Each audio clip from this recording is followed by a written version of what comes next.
maanta waxaan soo aaday markaa finaalka waxaa ciyaaraya Horseed iyo Muqdisho City كل كان أرماتنا في رصاد هذه كلمة كلها في رصاد وقال كديا كاشي ونحكي عصنا جالك يوتيوب سبسكرايب سنتان كان من نقطة أصحابتي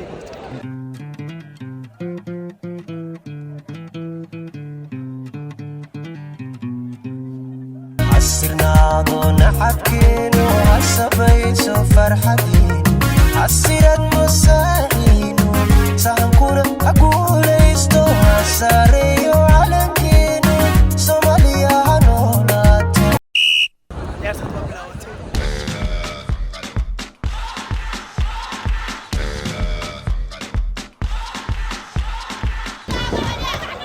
waxaan ka taageeraha ka baxay wax caadi ma aha meeshaan isku soo fadhiistay ciyaarta ka fiirsan xagaas ka socotaa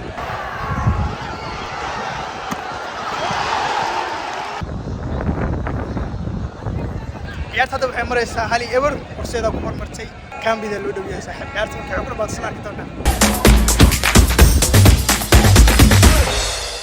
ciyaarta runtii zaid oo ku insha Allah hadda kaambida la maray kaambida ka soo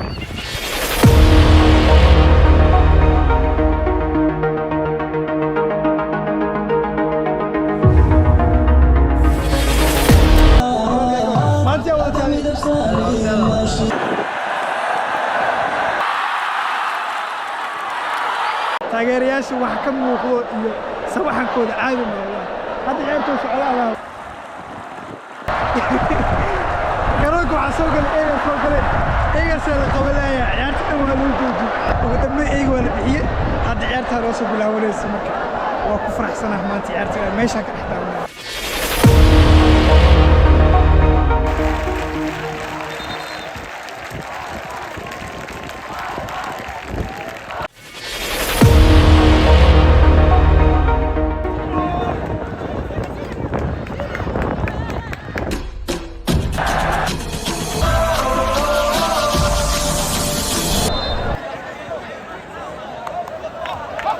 ciyaartu waxa lagu daray 8 daqiiqo bismiillah zaid oo kula shaa wallahi anna meesna saac ciyaartan marka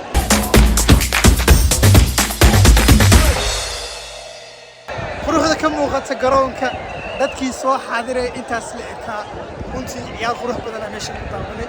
nooni cajiib ku taabanay waa maqlaysaan sawaxanka ka yeeraayay shacabka buuqa iyo sawaxanka maqlaysaan oo maleena ciyaarta isku dhamaatay koobkiina waxaa qaaday Horseed hadda waxaa la guda gelayaa in la diyaariyo meesha koobka ay ku qaadi lahaayeen markii dambe koobka ay qaadayaan nala arkama koobka si u qaadaan hadda waxaa soo bilaabatay xafladda biladsiinta waxaa lagu hormaray kooxda MCC waxaana la sii doonaa kooxda koobka guuleysatay Horseed